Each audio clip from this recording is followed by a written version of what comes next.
Only days after condemning the, I quote, unspeakable and indefensible humanitarian conditions in Gaza, UK Prime Minister Keir Starmer has called for the creation of a coalition of the willing in the Middle East. But what will happen to Ukraine once the focus is moved from Ukraine to Palestine? And is the plan to help people starving in Gaza going to lead to a lasting solution? Those will be some of the questions for my guest, Roland Freudenstein, co-founder at the Brussels Freedom Hub. Good evening, and thank you for joining me on the program. Good evening. Thanks for having me. Pleasure as always. According to the latest updates by the Hamas-run health ministry in Gaza, we know of new 5 deaths recorded as a result of malnutrition in the last 24 hours. This brings a total to 127 since the war began. We heard that British Prime Minister Keir Starmer called for the creation of a coalition for the Middle East, surely a very important goal when it comes to reaching a just solution for Palestinians. What are some of the solutions he offered to ease the situation of the people who are starving, and what about the lasting peace? Well, it's a long way to a lasting peace. We all know this, and I don't think that this initiative is a strategic step forward in that respect. But Keir Starmer and also Emmanuel Macron and Friedrich Merz are certainly trying to increase political pressure on the Israeli government to let in more humanitarian aid, more food, more medicines into Gaza. And that is the immediate goal. When it comes to the actual creation of a Palestinian state, and a guarantee of a secure future for both the Palestinians and the Israelis, this is not a step that will bring us strategically closer. So, as I said in the introduction to this interview, do you think that this is going to influence the amount of attention and support that Ukraine is currently getting from its European partners when it comes to the conflict, or we're not going to see that much of a difference?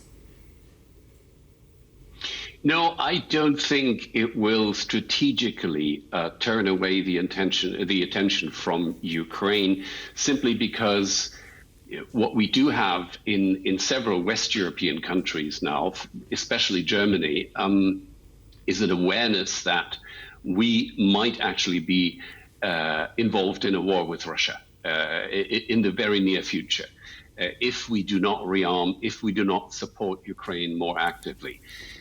That is incomparable in its urgency and its relevance for Europeans compared to the situation in Gaza, which is a humanitarian disaster, but it's not an existential threat to Europe. So this leads me to my next question. Do you think that countries such as the UK, France and Germany have enough capacity to be engaged on both fronts, especially in terms of having to rearm themselves for a possible risk that we only heard about days ago? Oh yes, absolutely. It's possible to focus on both crises, especially because when it comes to Ukraine and countering Russia, we're talking about acquiring weapon systems. We're talking about recreating the arms industries that we've been neglecting over the last couple of decades. Whereas when we talk about the Middle East, we're still talking about humanitarian aid and diplomacy. And these are two different kinds of strategic challenges, I would say. I would also like to take a moment to look at the current situation in Ukraine, because that's been quite controversial, especially in the world of international politics and media over the last few days. The anti-corruption bill that we heard was first introduced, and then President Zelensky made a U-turn, which we mentioned here on the services. What happens to Ukraine if MPs do not step away from the anti-corruption bill and they do not reinstate the independence of those anti-corruption bodies that seem to be so significant, especially when it comes to a number of different issues in Ukraine?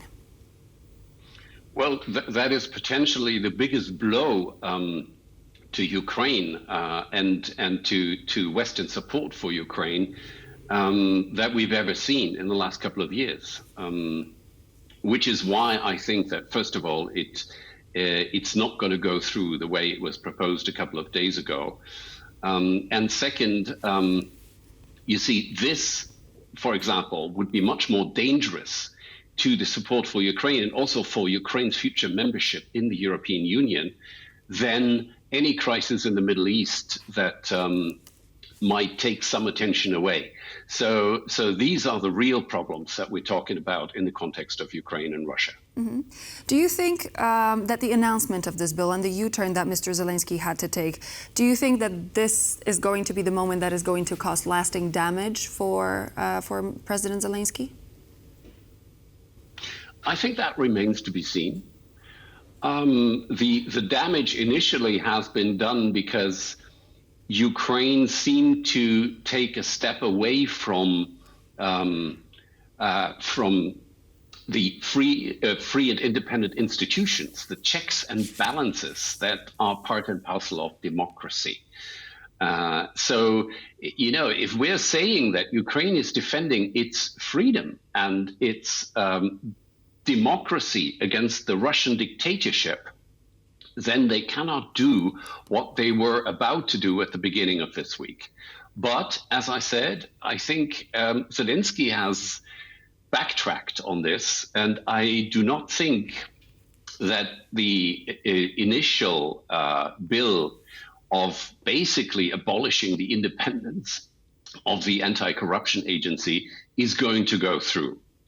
So there will be a lot of compromise towards actually what has been a very healthy reaction by Ukrainian politics, not just the parliament, but also civil society with, imagine street demonstrations as we see now.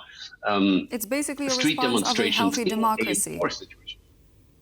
It's basically a response of a healthy democracy, yes, when you have opposition to such events taking place. Absolutely. And I think it's going to bear fruit in the sense that this bill will not go through. We are coming to an end of our program, but before we go, I just wanted to ask you a final question. In response to France recognizing the state of Palestine, President Trump said about Mr. Macron, I quote, "Here's the good news. What he says doesn't matter. His statement doesn't carry any weight," end quote. Considering everything that's happening, we have President Trump meeting with Ursula von der Leyen. We have these words by President Trump when it comes to President Macron. We have the situation, the coalition, a possible coalition for the Middle East, and the situation in Ukraine. Do you think that there is some sort of a disagreement brewing with the U.S. at any point, or we're far away from that point just yet? Well, there is potential disagreement on the Middle East. And this is, by the way, the reason why Keir Starmer is not directly following suit to Emmanuel Macron with the recognition of Palestine. And, when Trump says that what Macron says has no weight, well, that's a classical Trumpian way of belittling his allies.